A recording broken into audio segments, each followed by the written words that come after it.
Tonight, South Australian Labor calls for government investment in the wireless steelworks. And Tumby Bay residents launch a campaign to stop the Port Spencer project. From our 7 Spencer Golf Studios, your nightly news with John Hunt begins now. Good evening. South Australia's Labor Party has sent a letter to the Premier and Prime Minister calling for investment into the wireless steelworks. The opposition leader says the plant is key to Australia's future and necessary for our nation's economy. The future is bright for Whyalla Steelworks, undergoing transformations of a new solar farm at Kultana. However, the state opposition leader wants further action, drumming up support for an economic stimulus package.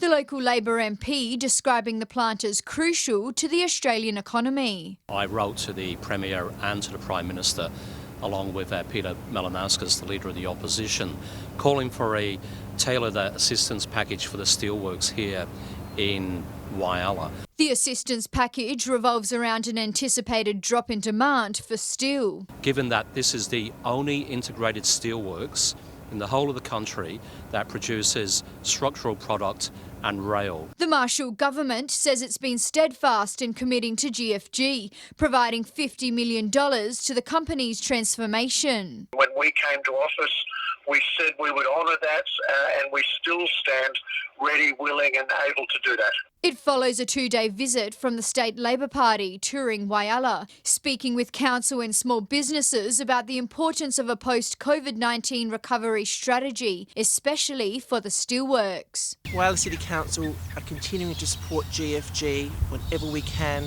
and part of our support has been the transformation promise that we will continue to make Whyalla a livable city. Sophia Contagonis, 7 Spencer Golf News.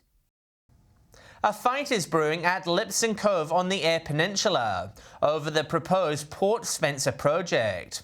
A petition to scrap the port has gained traction, with more than 2,000 signatures. But project operators say there's nothing to worry about.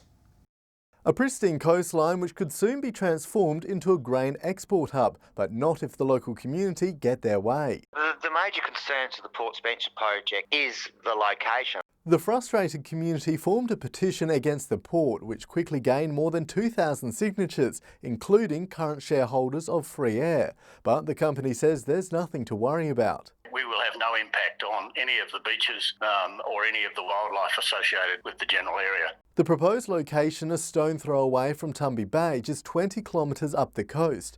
The Town's Progress Association says it's not opposed to development, but warns there's no demand for another grain-only facility. If you do the maths on grain belt capacity off of Eyre Peninsula, we're already way oversupplied. Iron Road is also developing a multi-commodity port at Cape Hardy, providing grain export plus other opportunities. Just a few kilometres up the road, the promises deliver everything that the Lipson Cove project is offering, with a lot more. Free Air says its port would offer significant freight savings, hopeful to begin construction next month. We'll start construction within a few weeks of final ministerial sign-off. Nathan Regter, 7 Spencer Golf News. 2 motorists will face charges over separate driving incidents in Port Augusta earlier in the week. Police once again reminding the community to drive safe on the roads or face a lengthy licence suspension. A lucky escape from what could have been a serious accident. A motorcyclist avoiding major injuries after crashing his motorbike whilst driving with no lights or helmet. Police followed the rider down Edinburgh Terrace, the rider then making his way to turning left onto Hannigan Street, where he then crashed. He's been reported for some offences, and also the bike's been impounded for a period of time. So, a series of bad decisions there around his use of that motorcycle. In a separate, unrelated incident, a driver of a BMW was pulled over by police when they noticed the car was displaying paper number plates covered in sticky tape. Police look at number plates all day long. They know what a real number plate looks like. It's very easy to spot one that's not quite right. And if you're doing a whole host of other things that aren't particularly legal, you're probably a bit silly drawing attention to yourself by putting false plates on a vehicle. Police checks found the 31-year-old man hadn't held a licence for over a decade, whilst also allegedly finding a number of weapons. More things came to light, including possession of a small amount of drugs and some weapons. They included a meat cleaver, a couple small knives and a syringe. Both men will face the Port Augusta Magistrate Court separately at a later date. Laura Milovanovic, 7 Spencer Gulf News. There was a scare in Port Lincoln this morning after a fertiliser vessel collided with the city's wharf. Local photographer Max Coulson capturing the jaw-dropping moment just after 8. The Oldendorf appears to nudge the wharf as tugboats raced in to control it. Bow first into the bridge, just hitting the wharf. No one was injured. The incident reminiscent of this horror collision back in 2010. A review of gun licences is underway, with South Australia's Police Firearm Branch writing to licence owners for information on their firearms as authorities transfer data to a new logging system. The audit will include regional residents who have a licence for farming and/or recreational purposes.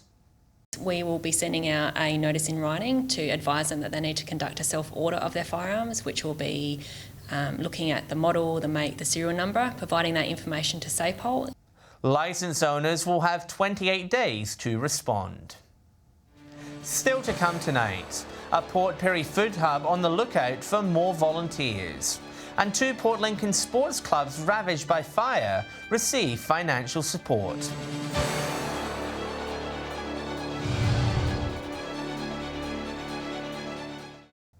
Welcome back.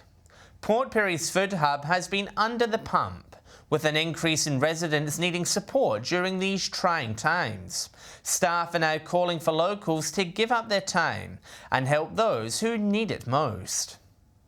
An essential service in high demand. Strict social distancing measures are in place at Port Pirie's food hub. We worked really hard to make sure that we kept our doors open because we knew that people would need the service, and that was really important to us. With regional jobs on the chopping board, Food Hub has welcomed anyone needing extra assistance. With people that may have lost employment, that was casual employment, have certainly come to our agency seeking temporary assistance. It's been an uphill battle with some volunteers forced to isolate. Large volunteer base that are senior, and they've obviously had to step away from the organisation, and that's had a huge impact. This Port Pirie volunteer decided to give up her time as her mother remains housebound. I need in me to help my family and my people, and so to me my people is all of Pirie's. She says the role is about more than just food. To listen to the customers as well as serve them, because sometimes all people need is somebody to listen to them. And it's also really important for our volunteers because they just love interacting with the public. For now, her mother is counting down until she's back on deck. Oh yes, she's every day. When can I come back? When can I come back?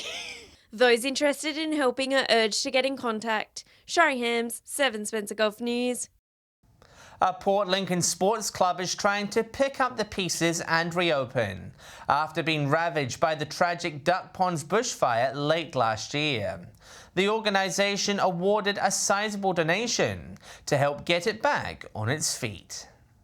The wounds and scars from the devastating fire remain, blackened fence stumps and scorched trees, a tragic reminder of what happened. It has impacted our members.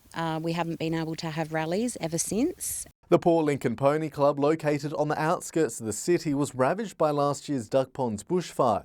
Fences, training yards, watering systems reduced to cinders, with the club still trying to rebuild 7 months on. Thousands and thousands of dollars worth of damage in relation to the fire.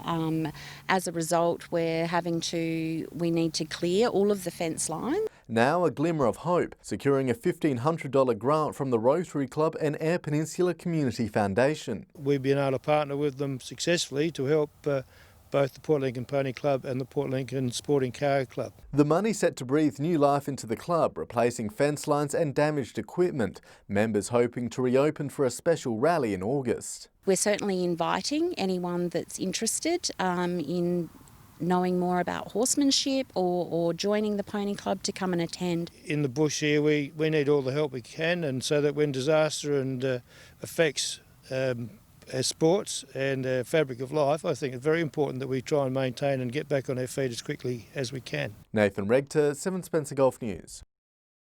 South Australian Police are preparing their new Disability Access and Inclusion Plan.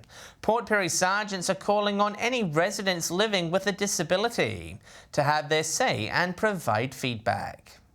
An important assessment for a bright future. Police say this 2020 plan will shape the next 4 years. Making sure that people have equitable access, to making sure that people aren't disadvantaged in our community because they may be living with a disability, and to make sure that all of our plans going forward create that. Port Pirie Police say it's critical everyone can easily access the station. We also have a wheelchair access toilet here, so we want to make sure that everyone has the same access to those facilities. Mid-North authorities urging regional residents living with a disability to have their say and help shape potential upgrades. Asking them to comment on their previous experiences with SAPOL, whether that be positive or negative, if they've had any barriers to accessing our services, and also any suggestions for what we could do better. Police say they're not just asking for feedback from people living with a disability, but other community members that may have some insight. From a culturally and linguistically diverse background, who are Aboriginal and Torres Strait Islander, or who are under 21. So those people in particular, we're asking them to comment. Feedback can be entered through the SAPOL website until the 15th of June. Shari Hams, 7 Spencer Gulf News. Stay with us. While residents get behind National Reconciliation Week. And a Port Augusta dance studio keeps moving during the coronavirus crisis.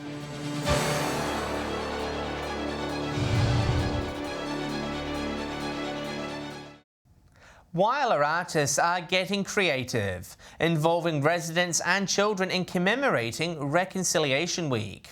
This year's theme is In This Together, which is being portrayed across the whole community. Sitting around a toasty bonfire, Community Manu students have been busy learning about Indigenous culture. As part of Reconciliation Week, we have cooked some roux sausages that the children will come out and try for lunchtime. Cooking kangaroo tail and damper, the children enjoying some bush tucker as they learn about the importance of this week. Our children have the right to know about Aboriginal symbols and signs, and tying that into education has been a good way to do that. I'm having so much fun. I haven't best day ever. The children also putting their art skills to use, painting cultural artworks and watching local Aboriginal artist Larisha Champion paint a wall mural. Numbers from 1 to 20 with Aboriginal pictures, designs on it. I love painting. As she starts the tracing process of the first design, the children jump like kangaroos for joy. Whyalla City Council is also commemorating the week with a community artwork activity in Civic Park. It's one piece altogether, but it's going to have so many different stories and cultures connected to it. This year's theme is We're All in This Together for Reconciliation Week 2020, and it's just so ironic because, we're using that as our theme to cope through this COVID-19. Chalk will be left out for locals to draw a design on a single panel. The designs we really like we're actually going to make permanent by using it as a base to paint over. Sophia Conchagonis, 7 Spencer Gulf News. South Australian businesses and venues can now apply for a short-term licence, allowing them to expand or amend trading areas. The state government measure is aimed at helping the hospitality sector get back on its feet. From Monday, licensed venues will be able to adjust to the government's current restrictions on non-essential businesses. Up to 20 customers will be allowed indoors or outdoors, with a maximum of 80 allowed on the premises. A Port Augusta dance school has made it their mission to stay connected throughout the pandemic, offering free online classes. Students say it's been a great way to keep active and committed, whilst the studio is closed. Dancers from Ignite Cheer and Dance aren't letting the pandemic get in the way of their passion. It's kind of all about being motivated to, keep proving that you can do stuff, and it's good to keep dancing. Virtual classes, the new norm for Madeline Little's studio. And it can get very unmotivating, so I always make sure that I have little fitness challenges and things for them to do that they can do in the backyard or even in the lounge room. Students say it's been a learning curve. Been a really fun time to learn to use dance in a different sort of way. Although apart, the dancers are still doing group practice. Because you don't want to lose the connection for when you're on stage. You want to still be able to show that you have been together through the tough time. You need to be able to still have those connections and friendships with everyone that you need to be able to have when you go back out on the floor and in the studio. Otherwise it just doesn't work and it just falls apart. They'll have to wait longer to gather, with restrictions on fitness classes reverting back to 10 people. I want us all to be able to go back together. Like, I have a few classes that have 10 or under, but most of them are upwards of 20, and to split them off from their peers and friends, I feel like is counterproductive. She's aiming to keep the online classes going until restrictions ease. Laura Milovanovic, 7 Spencer Golf News. Stay with us after the break. We check what's biting in the Spencer Gulf. And we'll have the weather details with Britt.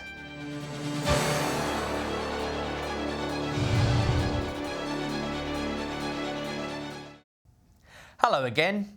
Time for a look at what's biting in the Spencer Gulf waters this weekend. Here's our fishing experts with their tips.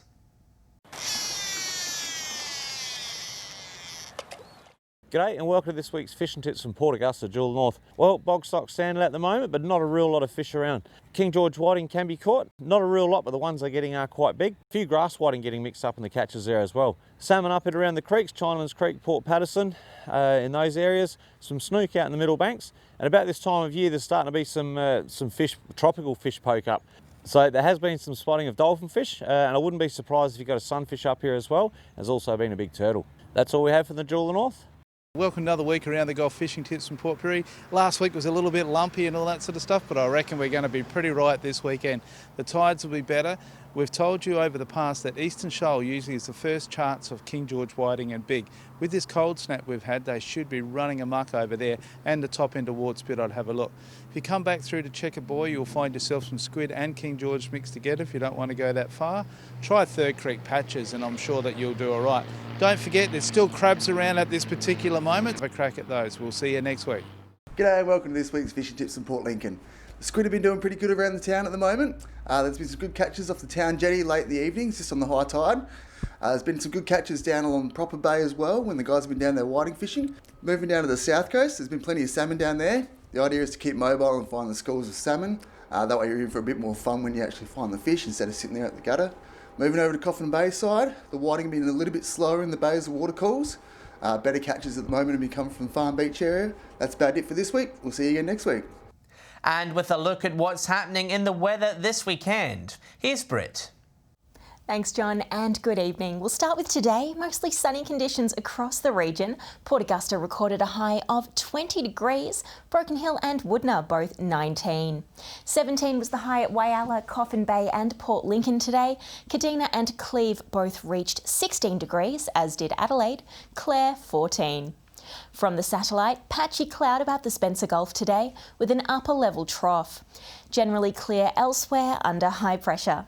Now that was Thursday, let's take a look at your Friday and we'll start with the Gulf waters. Northwesterly winds at 10 to 15 knots becoming variable in the afternoon. Seas below half a metre with south to southwesterly swells under 1 metre. We've got a sunny day coming up with tops of 21 degrees expected at Port Lincoln and Cleve, Woodner sunny and 23. Bright and sunny at Whyalla with a top of 21 degrees tomorrow, Port Augusta 22, Kadina 23. 20 the high for Port Pirie and Broken Hill, Clare expected to reach 17 degrees, looking sunny across the board. To the weekend now, showers over most parts on Saturday, remaining dry at Broken Hill, partly cloudy with a top of 20 degrees. Port Augusta and Port Pirie both expecting showers with tops of 21, Whyalla 20, Woodner, Kadina and Port Lincoln all 19. Sunday, showers about the west coast, mid-north and the York and Lower Eyre peninsulas. Fine and partly cloudy elsewhere. Broken Hill, Port Augusta and Whyalla all 18. Woodner, Port Pirie, Kadina and Port Lincoln 17. And finally, we'll take a quick look at the start of next week with showers expected about the west coast, Eyre Peninsula, Flinders, mid-north and York Peninsula forecast districts on Monday. Port Augusta with an expected top of 18 degrees, Whyalla 17, Broken Hill also 17, remaining fine and partly cloudy, Woodner and Kadina both 16, Port Pirie and Port Lincoln 15. And John, that's the weather. Back to you. Thanks for that, Britt. And that's your local news this Thursday evening. Thanks for joining us. I'll have updates later, and we'll be back at 7 p.m. tomorrow night.